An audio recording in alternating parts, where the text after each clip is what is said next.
Welcome, and thank you so much for joining us. Whether you're new to freshwater or have been with us for years, we're so glad you're here, as improving our waters takes effort from each and every one of us. My name's Valerie Forbes, and I'm the chair of Freshwater's Board of Directors. I'm also the dean of the University of Minnesota's College of Biological Sciences. We all have a unique water story, those experiences in our lives that have increased our bonds and connections to the water we use daily and can so easily take for granted. My water story began even before I can remember. I've always been a water girl, whether it's freshwater, marine water, or estuarine. I've always been in love with water, so much so that I never grew out of it. And when I became an adult, I started to study aquatic ecology, which I still do today when I'm not doing deanly things. And in my free time, my favorite place to be is in, on, or near water. So I encourage you to listen to the other water stories you'll hear today and to take time to reflect on your own. Today, you'll hear from people working for clean water for Minnesotans, from St. Paul to Washington, D.C., as we move upstream of Minnesota's waters to the systems and policies that shape our water for future generations. We hope to spark your curiosity and that you leave here today with a clear understanding of how freshwater is working to improve these policies and ways you can take a next step for water.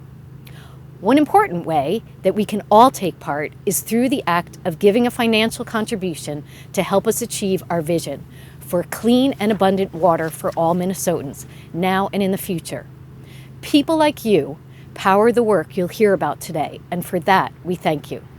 Now, without further ado, it's time for our next stop on this journey upstream, a stop to meet John Link Stein. John is Freshwater's executive director. He goes by Link with family and friends. He spent a 40-year career in state government working for public and environmental health, most recently as the commissioner of the Pollution Control Agency. He's going to help set the stage today by telling you more about who Freshwater is and what we do. Welcome, John. Thank you so much, Valerie. Valerie's exactly right. Water has been my career's work, my life's work. My water story begins with my awe and wonder viewing the flood of the Mississippi River in 1965 on the bluffs from Mounds Park in St. Paul. My dad wanted me to see this incredible, powerful event. And seeing that flood gave me perspective about how water impacts people and their livelihoods. My career's journey was to protect and restore Minnesota's waters. And that journey has led me to Freshwater, a small but mighty Minnesota nonprofit who's been on a mission since the 1960s to inspire and empower people to value and preserve our lakes, our rivers, our wetlands, and our groundwater. Our policy efforts are helping to solve some of the state of Minnesota's most tough problems and challenges. We work to create better, stronger, more resilient systems to protect and restore water. We work to improve and strengthen laws and policies that protect and restore water and human health. We work to assure effective use of state funds for water protection and restoration. We're known for doing all this work in a bipartisan, science-based manner that garners trust and support from people on both sides of the aisle. At Freshwater, one of our greatest calls to action at this moment is to welcome more diverse voices and community perspectives in these conversations, so that water is protected for everyone in Minnesota and downstream. We hope you will join us in this incredible and important journey. Freshwater is engaged as ever in our work at the state capitol this year. Today, we want to thank you for being such an important part of the freshwater community. Your support fuels our initiatives that you're going to hear about today, and it helps make our vision for clean, safe water for all Minnesotans a reality. Next, I want to welcome one of Minnesota's congressional leaders, U.S. Senator Tina Smith. Senator Smith has been an advocate for stronger water protections and will share a few words about the importance of speaking up for water policy. Hi, I'm Senator Tina Smith, and it is great to celebrate the Freshwater Society with you today. Minnesota is blessed with outstanding freshwater resources. The Mississippi River, more than 10,000 lakes, including Lake Superior, and millions of acres of wetlands. These resources are fundamental to who we are and our way of life.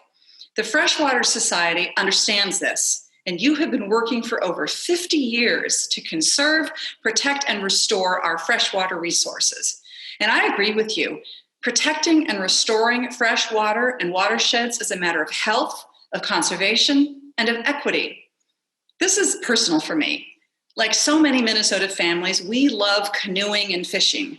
Archie, Sam, and Mason are all fly fishermen, and we love spending times in the Boundary Waters and on Lake Superior. And I have no doubt that our grandson Ari, when he gets old enough, will join these family traditions. As your senator, I've made protecting and improving water quality a top priority. I'm a member of the bipartisan Senate Great Lakes Task Force, where I've advocated for the Great Lakes Restoration Initiative and other programs to protect our lakes. I've also supported the Upper Mississippi River Restoration Program, which focuses on habitat and ecosystems along the Mississippi. These programs and others are just vital as we work to protect freshwater resources in Minnesota and across the Midwest. We also need to understand the intersection between clean water and taking action on climate change. In Washington, I'm fighting for bold, immediate action to fight climate change. We can see that climate change is altering Minnesota's hydrology. It's causing unprecedented flooding and contributing to rising water levels in the Great Lakes. Increasingly, severe storms are putting a tremendous strain on wastewater and drinking water infrastructure, which is a serious threat to public health. It's also an issue of equity. Access to clean water should be a basic right, but too often low-income communities and communities of color are disproportionately impacted by water pollution. So I want you to know that I am more than ready to work with the Biden administration to take action on climate in ways that are just and equitable. Before I finish, I just would like to thank my friend and former colleague, John Link Stein, for inviting me to join you today. I'm really proud of the work that I've been able to do with John, and I'm so happy to work alongside Freshwater Society to be your partner in the fight to protect our freshwater resources. I hope you enjoy the rest of the program and that you have a healthy and peaceful December. Thank you so much, Senator Smith. At Freshwater, we know that advocacy for Minnesota's water takes place at all levels of government, including in our own backyard. Next, it's time to head to the Minnesota State Capitol, where you'll hear from Paul Gardner, the administrator for the Clean Water Council, about the benefits of the Clean Water Fund for Minnesotans. Paul is a freshwater-trained water steward and former state representative. Welcome, Paul. Hi, I'm Paul Gardner, administrator for the Clean Water Council. The Clean Water Council was created in 2006 by state statute to advise the governor and the legislature on how to carry out the Clean Water Legacy Act. That's legislation that requires the state to identify impaired waters and come up with a plan for improving water quality, mostly by addressing non-point sources that make up the majority of our water pollution. In addition, the Council has the responsibility of recommending how to spend the Clean Water Fund. The Clean Water Fund represents 1/3 of the increased sales tax revenue from the Clean Water Land and Legacy Amendment approved by voters in 2008. Since then, the Clean Water Fund has supported more than $1.1 billion in activities that Minnesota could not have done with existing funding. Here's the general approach for using the fund. Our state agencies and local government partners have sampled surface waters in all 80 major watersheds in Minnesota to figure out what's wrong or what's doing just fine and needs to be protected. Then they come up with a blueprint based on science that calculates what we have to do to meet measurable water quality goals for each watershed. The state then targets funding at priority areas where the Clean Water Fund can make the biggest difference.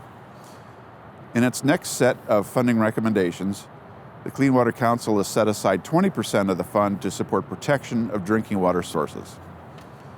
The state accomplishes this by identifying where our aquifers and surface water sources are at risk, planning how to reduce those risks, and funding projects that reduce the concentration of contaminants entering our public water supply wells and surface water intakes, or that avoid contamination in the first place.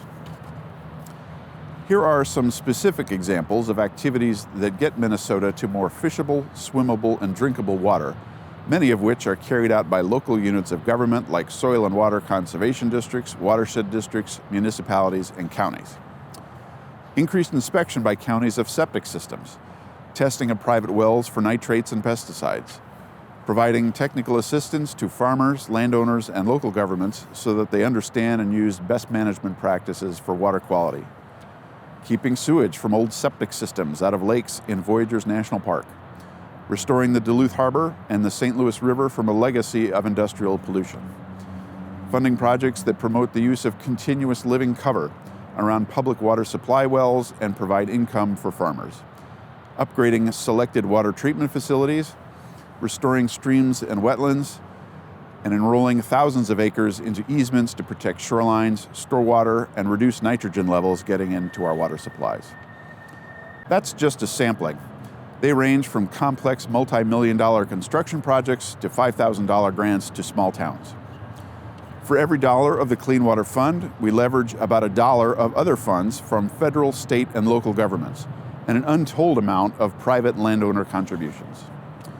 The Clean Water Fund won't solve all our water quality problems by 2034, but because of you, the voters and taxpayers of Minnesota, it has supported tools, training, planning, and priority projects whose impact will be felt well after the expiration of the Legacy Amendment.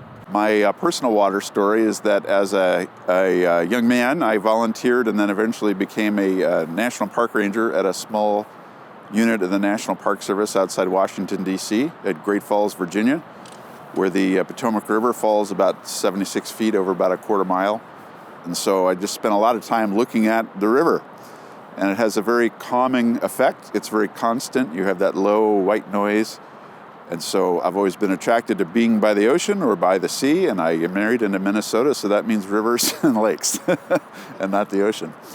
And I'm very pleased to also be a Minnesota water steward. Through the good work of Freshwater and our watershed districts. And so I've been working with folks in my city of Shoreview to help people with inefficient sprinkler systems get them more efficient so they waste less water, and also to look at the possibility of rain barrels or rain gardens or other things that can improve stormwater quality. Thank you so much, Paul. Freshwater has many guiding principles that inform our work. We value community-led solutions for equitable change, science and evidence-based principles as a basis for our advocacy and action, and collaboration, constructive dialogue, and shared leadership. We also value being trusted by people on both sides of the aisle. For this next segment, we spoke to 2 Minnesota legislators about the importance of legislative engagement from the public and organizations like Freshwater. Representative Paul Torkelson and Representative Peter Fisher. Representative Paul Torkelson from Hanska, Minnesota, in south central part of the state where he lives and farms and represents people from his district at the Minnesota House of Representatives. Paul, why don't you tell us a little bit about your water story? Like most Minnesota kids, my childhood on the farm touched the waters of our state every day, starting with a drink of water from our private well and ending with a flush of the toilet that sent wastewater to our private septic system. Additionally, water was a part of recreation from swimming to fishing to water skiing. My first serious forays into water and public policy were a result of my active role in the Minnesota Farm Bureau. I was instrumental in the establishment of the Minnesota Agricultural Water Resource Center. I was appointed to the Clean Water Council prior to the passage of the Legacy Amendment, and I have been a member of the legislator's Clean Water Council since it was reestablished in the legislature a number of years ago. Why is it important that Minnesotans speak up for water at the Minnesota Capitol? Legislators are influenced by the activities of those they know and trust. We pay attention to our constituents when they reach out to us, whether that contact is by phone call, a personal letter, or an email. There is, however, a big difference between communication that comes from an individual's perspective as opposed to something produced by an interest group that is then repeated without the personal perspective. Much of our work at the legislature involves problem solving. We are continually seeking answers to public policy questions, answers that support effective and passable legislation. Trusted advocacy organizations can help. They can be an important resource for the members of their organization and for the members of the legislature, and they can pool the resources it takes to hire expert staff. Prepared and informed Minnesotans are the most influential. So our last question then is, what's one important water issue you want to address during the coming legislative session? Well, I often say it's hard to be green when you're in the red. Normally, I use that adage in a reference to production agriculture, but it applies to Minnesota government too. We will be faced with a budget deficit this year, and the resources available to address water quality issues will be limited. One important focus of my work will be the oversight of our ongoing efforts to supply safe drinking water and effective wastewater treatment for all Minnesotans. We depend on infrastructure, both public and private, to get that accomplished. Much of that infrastructure needs repair, replacement, and improvement. Last year's capital investment bill moved us in the right direction, but there are certainly ongoing infrastructure issues to be addressed. Thanks, Paul. That was awesome. I'm doing an interview with Representative Peter Fisher, who is a resident of Maplewood, Minnesota, and also has worked at the Minnesota State Legislature representing the people of his district for several years now. And Representative Fisher, welcome and thanks for doing this. You're welcome, John. Thank you for the opportunity to be here today. I'm looking forward to it. So tell us about your water story. What's been important in your life about water? Sure. Thank you, John. The important things about water, what has been big for me is that I first learned about water issues when I was very young. My dad used to be chief of the Army Corps of Engineers, and his specialty was hydrology, how water flows. And so that became very important as I became older. White Bear Lake is an area where hydrology plays a big part, as we found out that White Bear Lake was being impacted by the pumping out of the aquifer, causing it to drain. And at the same time, in the East Metro, another important water issue is contamination that happened in the surface water from old dump sites that contaminated the water in many communities with PFAS chemicals. And so those are things that have been really evolving around myself when I think about water, between sustainability and having quality water. Those two go so much hand in hand. Why is it important that Minnesotans speak up for water at the Minnesota Capitol? I think the bigger reason that people should be speaking up for water is because if you don't say anything, it becomes a low priority. And when it's low priority, it gets left behind. And particularly with the challenges that we have during these times of having enough time to deal with all the issues, we cannot afford to leave water behind. And a perfect example I can think of is that there's a move right now to prevent the DNR from classifying waters as public waters so that they can be protected by the state. And if that were to continue to move forward, it would be very difficult for some of our remaining waters that need to be classified as public as being classified as public, which allows us to keep them clean and sustainable for the future. What's one important issue about water that you want to address during the coming legislative session? I think one of the most important issues that I'm looking at for the coming year is getting us to set the aspirational goal of having all of our waters in the state of Minnesota swimmable and fishable within the next 20 years. I think it's a very aggressive goal, but as an aspirational goal, if we don't set it, it doesn't happen. It's like in energy, when we set the standards of having renewable energies at a certain percent, we've exceeded those in a much shorter time than what the goals were. But that would not have happened if we had not set the goals. So we should be doing the same thing with our state waters. Thank you so much, representatives.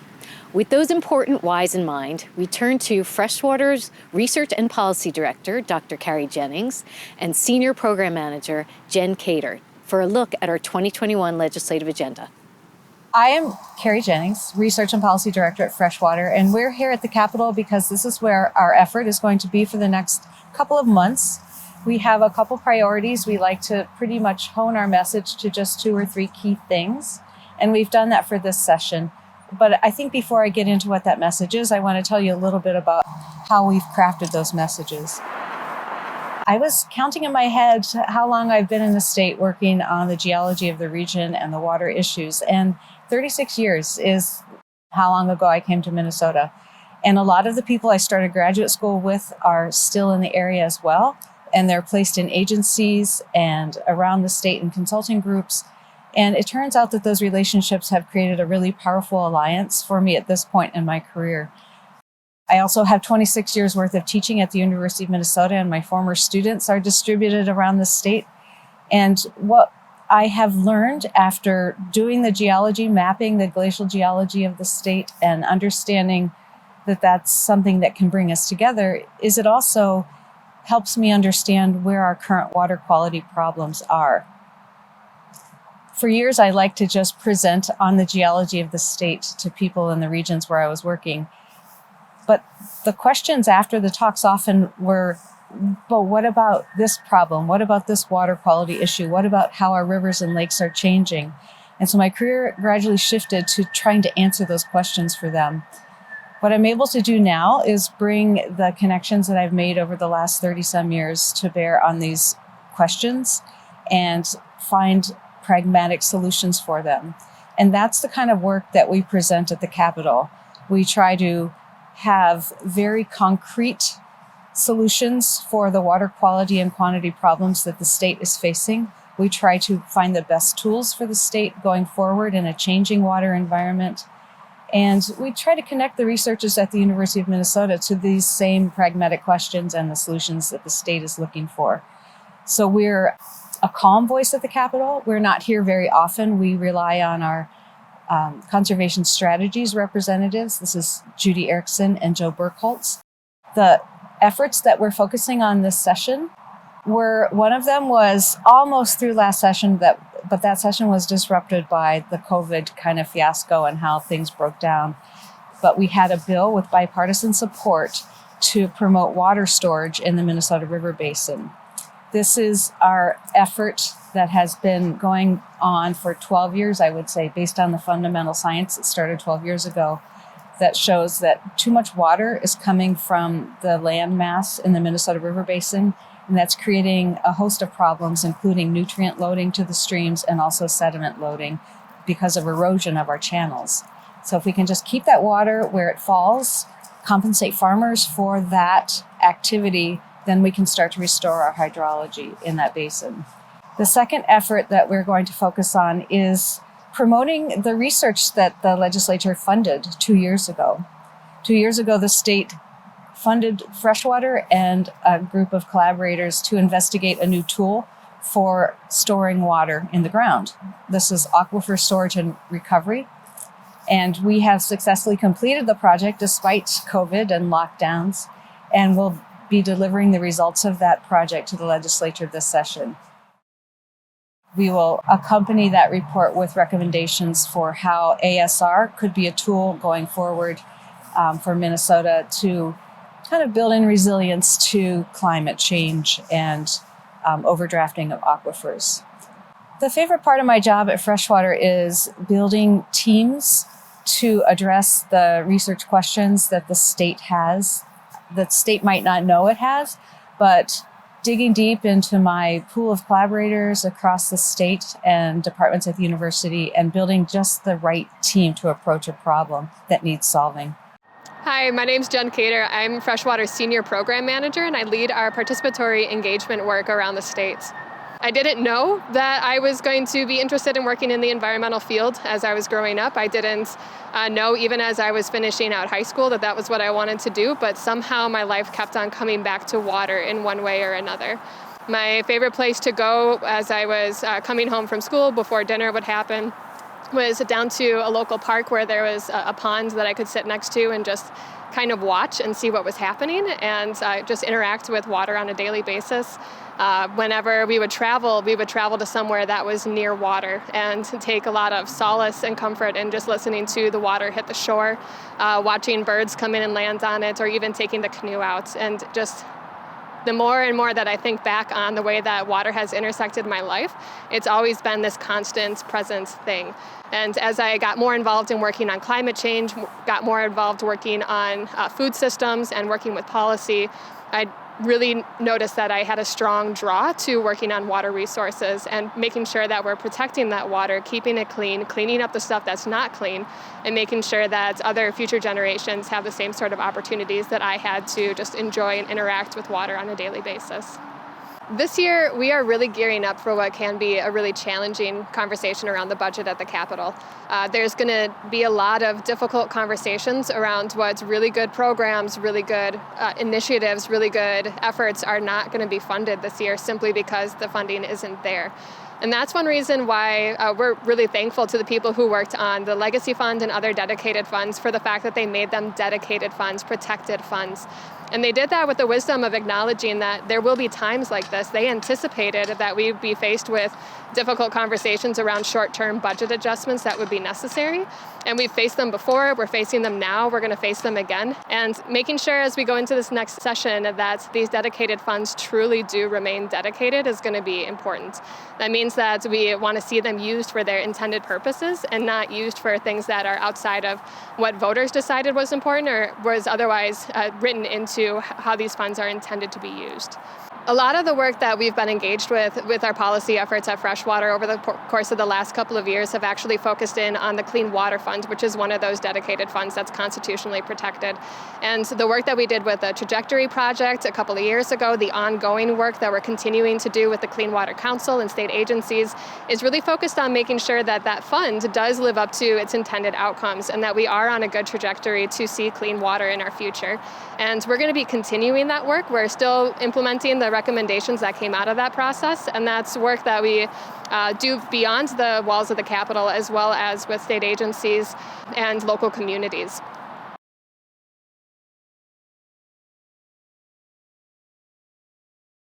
Thank you so much for joining us on this journey upstream. Whether you're new to this work or experienced, we hope that we've equipped you with new knowledge about the policies that shape our waters for future generations, along with the key initiatives we are working on this year. We hope you will take a moment to reflect on your own water story and your own connections to the waters of our communities. Visit our website for additional ways you can get involved, from tracking a bill to hosting a river cleanup to becoming a water steward or making a donation. There are countless ways to move our actions upstream. Thank you. Stay safe, stay healthy.